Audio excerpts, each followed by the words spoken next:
one of my absolute favorite quotes ever is little by little, a little becomes a lot. Period. Boom.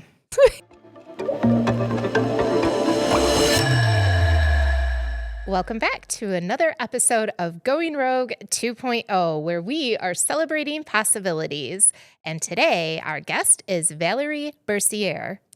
Did I get it right? You did. Awesome! Thank I you. want to put the French accent on it, but her husband's American, so we're right. going to do that Yes. and honor him. But right here in the studio audience, we have Valerie. And Valerie, you are my first professional athlete on the podcast. Touché. Yeah, so welcome and thanks for being here. Thank you for having me. You're welcome. It's been a long time coming. I Yeah. can't remember how long ago you asked. Well, it was about a year ago that we met, so I always like to go back in time and connect the dots. And it was because of the book. Your friend, Tammy Cross, who was a guest on episode 7. Wow. She introduced us because your book club did my book as the book club of the month. Yeah. I showed up as a guest author for a conversation with all of you, and it actually led to a lot of things. You guys, Lori also was on our podcast. Oh, fun. So yeah, there's been a lot of neat things that have come of that. So thanks for being here. Thanks for having me. Yeah, and what I would like to do is just keep it conversational and really focus on some of the ways in your life that you've gone rogue and be an inspiration to listeners. Maybe somebody's having a bad day, having some challenges, weighing where they're at in life. You've done so many things, and I'm on a fitness journey, and I know that you're that's big in your space, so I'll let you tell that story. Let's kick it off. Do you want to introduce yourself based on your athletic professional career, your health career? You can take it from here. Yeah. Well, I'm happy to be here. I'm excited. This is my first video sort of podcast. I've been on a few, especially bowling related podcasts over Zoom or the phone even. And so I'm Valerie Bercier, formerly Calberry. I grew up in the Toronto area, have been bowling since right before I turned 3, which now my son bowls in a league, and he actually started when he was 2.5. So he got me. He started younger than me. And so it's been fun. That whole thing has been so fun, becoming a mom. But so it started back then that I just started bowling. And then when I was maybe 11, 12, I got a sniff of college bowling in the US. And so then I set my intentions on getting a bowling scholarship, because in Canada, that's like unheard of. You know, athletics up there in universities, not really a thing. And so Really? Yeah, it's more academic. And so I really strove to get good grades. We call them marks in Canada. But anyway, I strove to do well in school so that I could go to university, get an academic scholarship, you know. And I was always interested in nutrition and personal training and health, and didn't really know where I wanted to go with that at that age, which I don't know if anybody actually even really knows, even when they're in college, what they want to do. So I was like 12, 13 when I decided I was going to get a bowling scholarship. I didn't know how I was going to do it, but so then I went through college or high school, went to a bowler tournament in the US, and it was called like the Junior Gold Tournament. And that's where colleges came to look at prospective athletes. And so then I was approached by a couple colleges, and the University of Nebraska was the one that I set my sights on and applied, got scholarship, and went there from 2008 to 2012. And then we went to grad school in Rhode Island. And at the time, I guess this is like personal life, had broken up with my college boyfriend, moved across to the US by myself, and was like, I'm just going to do my my grad school program for 2 years and then go back to Canada. So that was my plan. And But yeah. And now I'm thinking, but like God has other plans like that I had no idea that it was going to happen. And then 3.5 weeks later, when I moved there, I bowled a tournament in Boston, met the man of my dreams. And we've been together ever since. I moved up to New Hampshire after my grad program, and he's a bowler, by the way. So to tie it back to bowling, we met at a bowling center. He's a bowler, and then he got a job here in West Michigan at Brunswick. And so still in the bowling world, actually just recently left that job in May of last year. And then yeah, so to tie it into health, because I guess I kind of went rogue in that sense. My gosh, my story is so long. It's like, how do I shorten that's okay. it? You don't have to. We need all the deets. We need all the details. Okay, I married an American, right? I'm Canadian. So I had to stop working so the permanent residency application is really tough. And if you hire a lawyer, it's really expensive.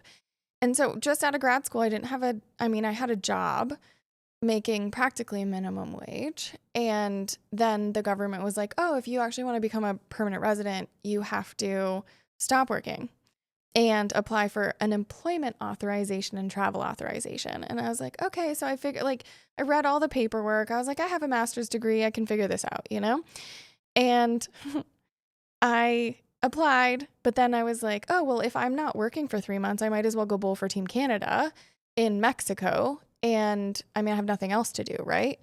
And then so I leave, I come back. I have a little bit of trouble getting back because they were like, wait, your I-20's expired.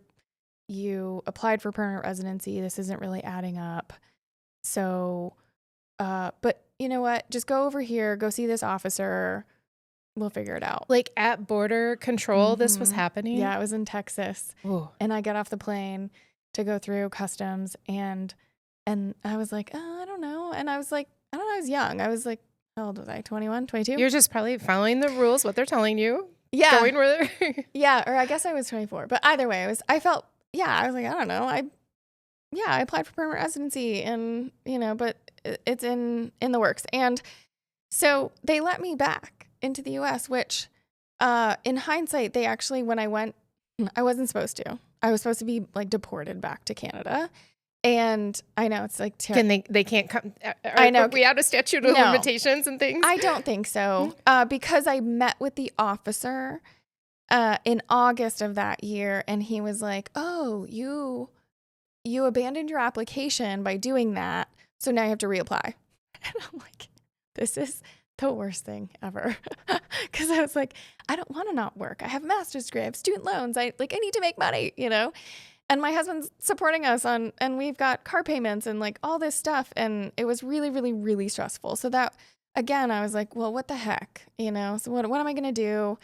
And that's when I was really, really quite depressed. Like clinically, I probably should have been on some medications at that time because I like had no motivation to do anything. I was like, this is the worst thing ever. And then, I think by the grace of God, a friend came into my life and was like, Val, she had a kid at the time. And she was like, she's a pharmacist and she's a fellow Canadian in New Hampshire. And she was like, I really think you need to just like embrace this. If I didn't have a job and I could just not work for a period of time, I would really enjoy it. And I was like, okay. And then it got me thinking, well, what can I do? Do I actually want to go into clinical dietetics? Because I had become a registered dietitian and I was working again for like minimum wage. Do I really want to go back and do something that I don't actually really love? Or like, what can I do? I wanted my own business. So I took some courses on how to become a nutrition entrepreneur. And so in that time, I was like trying to figure out what's the next step. Do I need a brick and mortar? Do I need to partner with doctors? What do I need to do? And then a company that I'm like, through Tammy called Optavia, a chiropractor had approached me and was like, hey, how are you helping your patients? And I said, funny you should ask. I actually, 1, can't work right now. I'm not allowed. And 2, I've been thinking about how I'm going to help them. I don't know. Because it seemed like every time I would give like a meal plan or some advice, even to friends for free, they wouldn't really follow it, or they'd follow it for a period of time and then be like, oh, it's too hard. And so then I partnered with Optavia coming up in 8 years ago.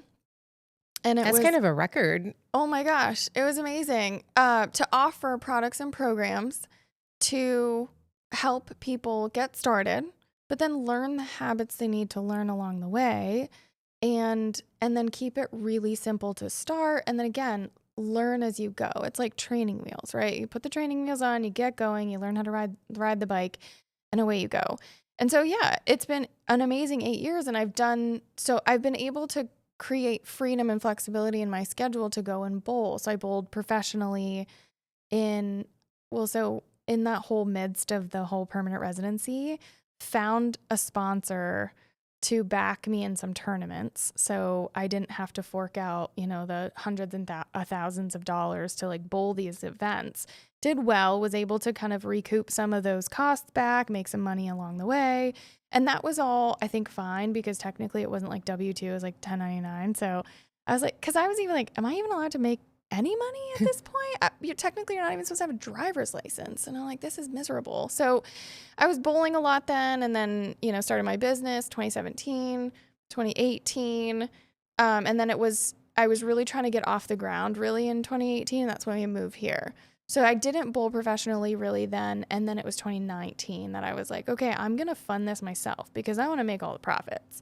I don't want to have to split it with somebody if I don't have to, right? Okay, that's bold. Mm-hmm. It was because I'm pretty sure. So then when everything was said and done in 2019, I think I had to invest. It was like $12,000. And then I made back in the course of a few months, I think it was like 30,000.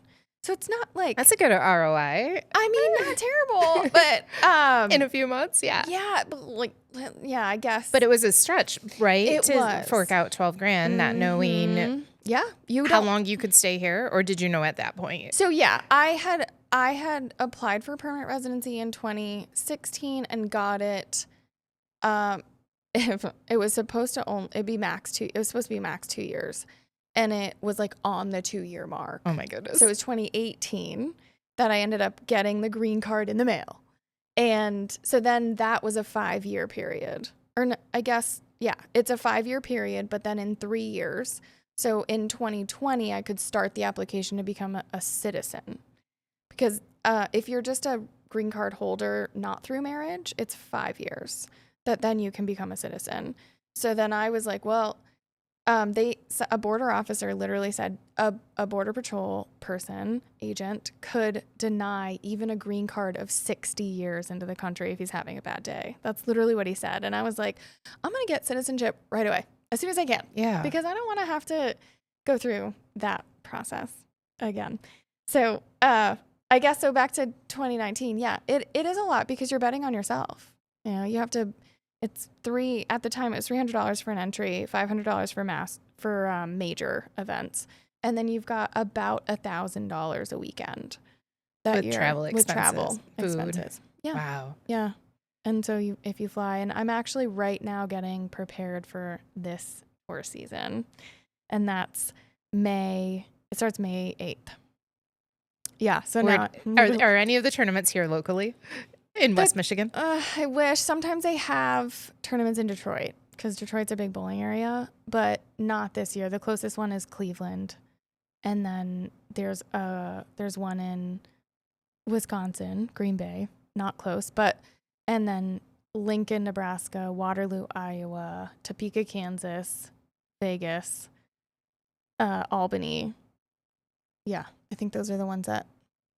And I have it almost memorized because I have to find childcare. I have to figure out if my husband's going to come with me. And he's my coach, and he's like phenomenal coach, ball rep. I really want him there. Again, it's another expense, right? And right. Now that I'm a mom, it's like, what do I do with my kid? I don't have a family around here to just say, hey, grandma, you want to watch your grandson? So we have to figure all that out. So I'm kind of left it up to,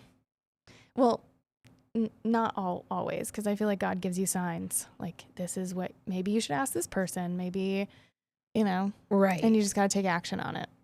Oh my gosh. So that is so key. Action. Because Mm-hmm. we can do all of the things, learn things, pray about things, but ultimately we get those nudges and clarity sometimes. Yeah. Sometimes not. Sometimes you just have to go about things blindly. Yes. Just take the next step. We'll ask some people. So that's kind of how I've failed forward in a way.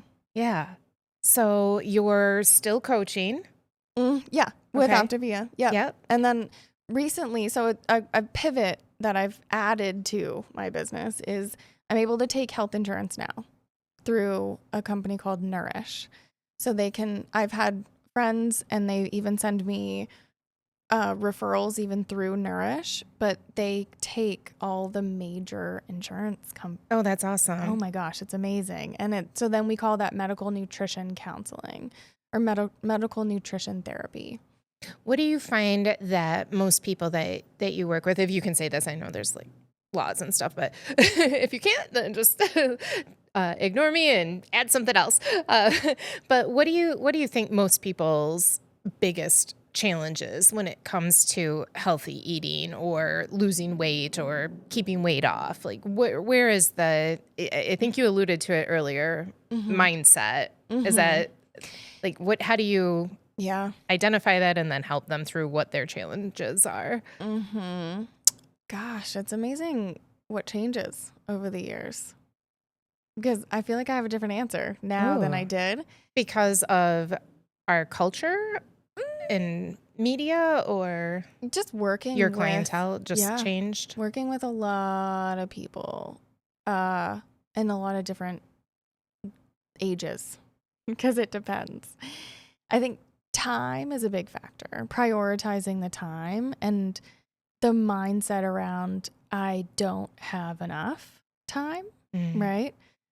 Because then you'll buy into it and it'll be evident in your life if you don't have enough time. So I'm always We can telling my self-fulfill all of our prophecies. prophecies. Exactly. That's a big one. I'm always telling because my schedule is busy. Like I'm a mom, I am a dietitian, I work full time, a professional bowler, and I take care of my health. And so it is. I've seen you on social media. It's You a get yourself to the gym. Yes, it's a lot. And that's why bowling took a back seat when I became a mom. And now that I've had a little bit more childcare to do the things that I want to do with my career, it's helped. And the fact that he's older and not as dependent. So there's really only like three major things. So then it's prioritizing and making it so super simple for yourself to not fail. So working with somebody for accountability helps. That's most of the people that I see now are like, I'm so thankful that I have this meeting, weekly or every other week so that I can stay on track and not hit the proverbial screw it button. Cause that's another factor is, oh, I'm doing this, I'm doing this, I'm doing this, and I'm not losing weight. The So, plateau. yeah, or so screw it, Hmm. like, I just might as well. And I feel like that's kind of like the devil or like Satan or the enemy that's like, oh, instant gratification. And we can easily buy into that in this culture that we live in. Or we can figure out what we need to do to actually enjoy the journey and create habits that actually feel good to do. Check the box in little steps, and then the weight loss will take care of itself in a way. And I find that when you start taking positive steps in one area of your life, that there's spillover in a really great way into other areas of your life. Do you have any stories that you can share of Mm. things you've witnessed or experienced yourself? Yeah, yeah. Dr. Anderson, the co-founder of Optavia, calls that the halo effect. Mm. I've heard the halo. I've researched the halo effect, and there are other definitions for it too. But that's when one positive change leads to more, and it just happens. I mean, when you build integrity with yourself by honoring your commitments, then you are a changed person. You then you trust yourself more. So then you're like, okay, I can do more. So then what else? So if you start really small, then and you check the box, you're like, oh, I'm a person that can actually follow through. And then if you prevent yourself from hitting the screw up button and think, well, what can I do? If I can't go for an hour run or go for an hour gym session or this fitness class that I did actually plan for right now, what about if I just set the threshold of a 5-minute walk? And then you do that and you're like, oh my gosh, I can still check the box, lay my head on the pillow knowing that I did what I needed to do. Right. And there's so many things we can do just with body weight exercises. We don't need equipment. We don't need to be in the gym. We can always improvise, and it's nice to have variety. But if it comes down to the brass tacks, we can do something. Something. Yeah. So then you start to change the narrative of like, I'm not a person that follows through, or I'm not worthy, or I always fail, that kind of inner dialogue to, yeah, I can do it. I can do a little bit. And a little bit, one of my absolute favorite quotes ever is little by little, a little becomes a lot. Period. Boom. Period. It is. And if you buy into that and you have those mantras really help. Yeah. When I'm doing a lot of reps, at about 3, I go, you can do it. 2, and I count down. Like if I know I'll go up and down as I count. And then I'm at, okay, you can do it. Yeah. 1 more. You can do it. 1 more. You can do it. 1 more. And it's amazing how much strength can come about by speaking a positive statement like that. Yes. Yeah. That. I feel like we could do a whole podcast on just that. That you can do it. Well, just the 1 more. Building strength at the gym. Yeah. You're not even physically getting stronger. You are mentally getting stronger. And that is key. Yes. In every single area of your life. If you're at the gym and you're pushing through and you're finding a way, that's going to trickle into your life. Yeah. And Wally has a book on the Spartan race and training, how to train for that, which he said he's doing in July, I believe, this year. And I read his book, and then just some things lined up in my life. And I was like, you know what? I'm doing 75 hard. So like the actual hard where you're taking a cold shower. No, that comes later. That's like the third phase or whatever. I'm doing the first one. I'm in day 9 of 75 hard. And that's also the 2 45-minute workouts? Yes. Oh my gosh. Indoor and outdoor? Yep. Okay. Yep. Yeah. I did my outdoor. I brought my weights outside, and we have a swimming pool. So I was doing my tricep dips on the diving board. I was doing like box jumps up there. Walking around it with walking lunges and what do you call them? Like monster walk squats and things, and just making use of what is right there. But yeah, that's huge. The toughest thing for me is getting my water in. Yeah. Oh, cue the water. Cue the water. Actually, that is a trigger. Anytime anybody ever mentions water, and they mention it a lot throughout my day, because that's what we talk about, I drink water. Oh, that's a good idea. So everybody that's a for sure takeaway right there. If anybody mentions water, grab your water. Yep.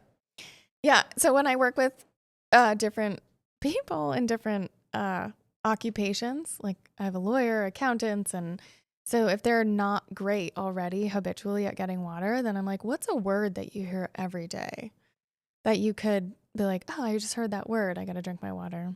Any kind of subliminal cue. Yeah. Okay, but so this is like how I just go, okay, now I have to go to the bathroom. I'm going. But like in my head, the productivity person in me, like that driver, just keep going, get the next task done, do the next task. It's like, I don't have time to go to the bathroom. So what would you say to somebody who tells you, I can't drink that much water because I don't have time to go to the bathroom? If you don't replenish at least 64 ounces, and then if you're trying to lose weight, upwards of half your body weight, if you don't have kidney or heart disease, then your body's just recycling dirty water. That sounds gross. Kind of sounds gross, right? Yeah. And water, even though it doesn't have any calories, it gives you energy because your brain needs it to actually, function. Right. So when you break it down to like the easiest thing, and you know what? It's a blessing that most of us that are probably listening to this podcast have clean water. Yeah. Clean drinking water. It's a blessing. So we might as well use it. We live in a water wonderland here in West Michigan. So yeah, we're super fortunate. Yeah. And then just take a second we need to downregulate a little bit throughout the day. So take that second to go to the bathroom, downregulate, take a few deep breaths, cleansing, your nervous system. Otherwise, people that are just like go, go, go, go, go, go, go all the time, then they're probably going to end up with high blood pressure at some point. And then maybe on medications. And then, then your sleep's affected. And so it's that unhalo effect. It's a ripple effect we don't want. Yeah. I read a book of several years back, and I believe it was something like, "You're not sick, you're thirsty." Do you know that book? Oh, yeah, that's amazing. I don't actually know that book, but I'm like, I'm in. But I it's buy so it. true, right? Yeah. Well, and I noticed too, like now we're getting like girly stuff, but I was getting crepey on my upper eyelids. Mm-hmm. Now that I'm drinking a gallon a day, that totally went away. Yeah. It's amazing. Yeah. Your skin health. I mean, everything. So if you're trying to burn fat, for example, if you're trying to lose weight, your body needs to use the water in this process called hydrolysis. So it's hydro is water, lysis to cut or to break the fat cell up. So if you don't have enough water because you're only drinking a little bit, then your body's going to use that water for like really life preserving mechanisms in your body. Your body's going, this is where we need to have you focus the water supply. Right. And that's all you're getting. And we're going to withhold it from other key functions. Yes. Yeah. So fat burn is going to take the back burner. So then sometimes people just need to drink more water. You need to be in a deficit, like calorie deficit, and make sure your protein's met. Fat loss is complicated, but a lot of the time it can be one of the very first questions is, are you getting at least 64, if not half your body weight in ounces?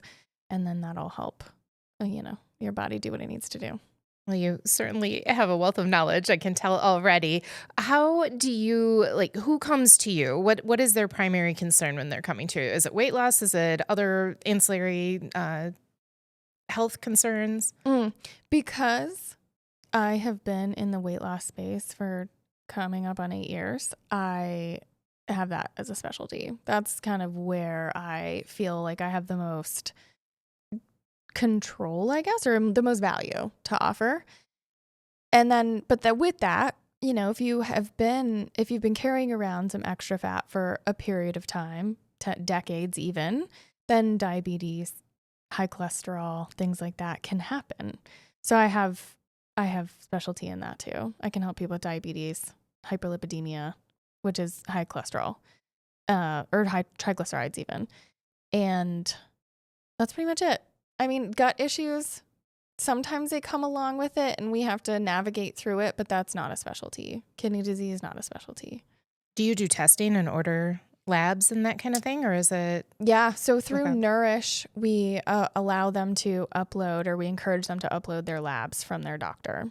And I actually had a gentleman that I saw last week that hadn't been to a doctor since like 2018. And so I was like, would you mind going to a PCP and getting some lab work? Because I'd love to see, if everything's kind of in order, because we don't know unless we check it. And again, that's kind of a blessing that we have here, that we get to check our labs. It's like our plumbing. Is it all working inside? Yeah. And if you have the numbers, the metrics, then you can do something, guide toward those and the outcomes that would be helpful, right? Yeah. And that can be used as not just guesswork. Right, exactly. And I can do some general health stuff, right? The general fruits, vegetables, whole grains, lean proteins, things like that. But it can be used as a better motivator. Like if somebody has high cholesterol, they're going to be less likely to get the fried foods at a restaurant. They're going to, add some vegetables, add some fiber. It just adds to the motivation if you have that. Or if you have somebody that that has diabetes, and you don't want to be on a medication or something, right? Then that can add to your motivation, and increased motivation helps. Yes. Knowing your why in anything that's tough is going to be what carries you through, and you just have to focus. That's right. And say, this is what I'm doing. And this is why. Yeah. And weight loss, or fitting into certain clothes, sometimes that's too superficial. Sometimes that's not like, whatever, I'm too stressed. I'm too tired. It's not that motivating. So you got to find some deeper motivations. My motivation is I want to live a long, healthy life, and Mhm. I want to blow out my 100 birthday candles. Ah, I love it. Me too. Me too. I wanna, like, speed past 100. Yeah. Yeah. Let's set some Mhm. records on longevity, Mhm. healthy longevity. Right, because you don't wanna just, like, keep your body alive if you're not able to move it and be with it. How old is the oldest professional bowler? Oh gosh, professional? In their 50s? One that I'm thinking of? Like I think still in the. yeah, she's competing. Okay. Yeah, I think she's, like, every week, I would say it's 50. She just turned 50 maybe last year, and we call her the GOAT, GOAT, greatest of all time. She really is. She's a Hall of Famer. But and then on the men's side, so they have a senior tour. So it's the PBA senior. So it's anyone above 50, then they go compete on their own tour. So then they typically don't want to compete with like the 20-year-olds that are a lot better. What kind of training, like in the gym, what kind of physical training goes into being a professional bowler? Mm, uh, how do I answer this? You don't have to. You don't really have to because it's very skills based. It's not like super cardiovascular, But I've always just enjoyed keeping my body strong and injury free. So if you want to do that, and then I actually just started working with a company called Amplify that he started in 2020, and he's a bowler, and so then he's been working with a lot of professional bowlers and other athletes, and he created a program that has a lot of rotational strength movements because bowling you have a 14 or 15 pound ball and it's like way back here, and so you're rotating and then you're sliding on one foot and releasing, and so there's a lot. If you can have stronger core strength overall, then that's highly beneficial. I just thought about the fact that I'm a mom and I wasn't before when I was competing professionally, and my pelvic floor took a hit being pregnant and delivering. So now that I'm working with this particular program, I feel like it's really helped my core and pelvic floor. So I had to tell him, his name's Andy. I had to tell him that. I'm like, side effect, this is amazing. Positive side effect, right? Yes. Not a So negative one. I'm always looking at positive side effects. But yeah, oh gosh, it was so helpful because we do things like Copenhagen side planks. And it's when you put your foot or your shin or your knee, even depending on how strong you are, on the bench, and then it's like plank. So then it's just one foot on the bench and you have to hold your other foot up, and then you're on your elbow. So you're holding everything in, right? So that I felt like really helped with just like pelvic strength and then obviously core strength. And there's a lot of rotational movements that he programmed, single leg stuff. Yeah, it's been great. That's awesome. What's next on your list of accomplishments, goals, Mm. BHAGs, remember from the book? Yeah, I got it's crazy because a big, hairy, audacious goal. Yeah. I was always afraid to say that I wanted to win on the tour. I was able to do well enough in 2019 to get Rookie of the Year. So that was like my biggest accomplishment there.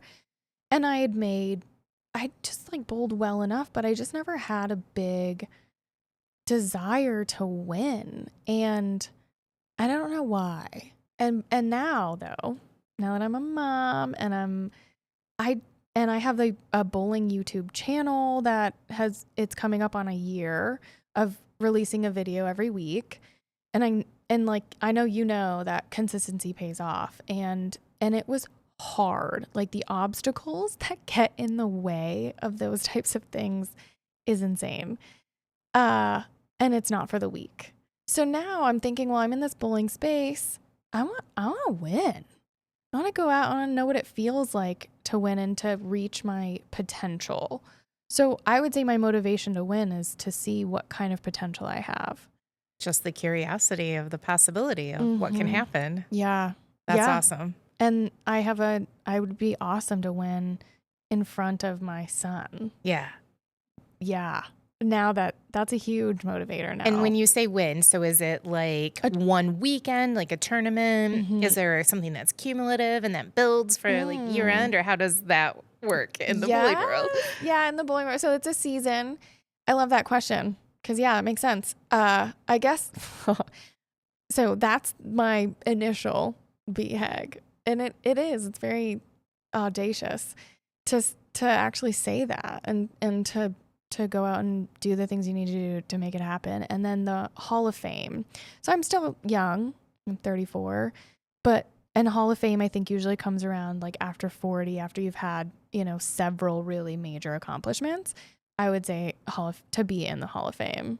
Awesome. You Yeah. just spoke it into the ether. Mm, So you're putting it out there. putting it out there. I don't think I've ever said that before. Ooh, That good. She's going rogue. Going rogue. Yeah. And then another big motivation is that the bowling world is not that healthy. So in general, I mean, if you look at bowling centers, they've got the fried foods. I can smell chicken the food right fingers. now. Right. You walk into a bowling center, all you smell is like fried foods and stuff. And so the accessibility of that is challenging for a lot of league bowlers. There's a lot of alcohol and drinking. And so I just hope that if and when they find my YouTube channel, they find Instagram or my lifestyle, that they're going to be able to, take inspiration from it and hopefully know that you can have less aches and pains. You can bowl pain free when you nourish your body properly. Let food be thy medicine. Right. Let's go back to that. Let's go back to that. Well, with that, let's make sure that everybody knows you can go to the show notes and you'll be able to have all the links to connect with Valerie, keep up with her on the do we call it the tour? Yeah. On the tour and watch her YouTube channel. Yeah. What else? What else do you have? You've got other. Yeah. The PWBA tour. So pwba.com, you can watch live stream, which is fun. There's Instagram, valerie.bercier.bowling. And I do have a health one. I think it's just Valerie Bercier MSRD. So I try to actually split them up. Bowling is bowling, and then health is health. And then my Facebook, I have two kind of Facebook accounts, but sure. And then burberryhealth.com is my like kind of nutrition platform. You can inquire on there if you want. All right. So lots of great resources and any parting inspiration for anybody tuning in who maybe needs to move, because I think there's a big difference between getting inspiration from something like this and actually having the connection to the motivation so you get the action and the results. So any last inspiration that can lead to motivation? I would say start small and know that every little change does lead to more. It's hitting that on the head. And then if you can, find some help with it. If it's a personal trainer, don't expect your personal trainer to help you lose weight though, because that's challenging. In terms of like, I used to be a personal trainer only and didn't help with the nutrition at the time. And people would hire me. I want to lose weight. They'd work out a couple times, come back 2 pounds heavier. And it's like, so you, because it's holistic. It's not just isolated, do one activity, right? Yes, right. There's no spot treatment. And then just start with, increasing some vegetables and some lean protein, tracking your nutrition, replacing one little snack or, keeping some stuff out of the house. Your willpower starts at the grocery store, for example. So just kind of make it easier on yourself to succeed and then enjoy the journey. It creates something in your life that you can actually enjoy doing so that it's not like, I'm just going to do this until I reach my goal. Because then you're going to burn out and quit once you hit that goal. Yeah. And your health is like the laundry. I'm throwing out all these like quotes. Your health is like the laundry. It's never done, ever. So even when you do reach your goal, your healthy, happy weight, there's still work to be done. Yeah. Age, environment, there's things, right? Everything. Yeah. Your habits will will help you maintain that weight without so much effort and so much conscious thought. All right, great. Yeah, So, sweet. Valerie, thanks for being on the show and getting to meet you in person. We have not met in person until today. I So, feel like I this already is super have. cool. Thank you so much. It was a pleasure. Thank you.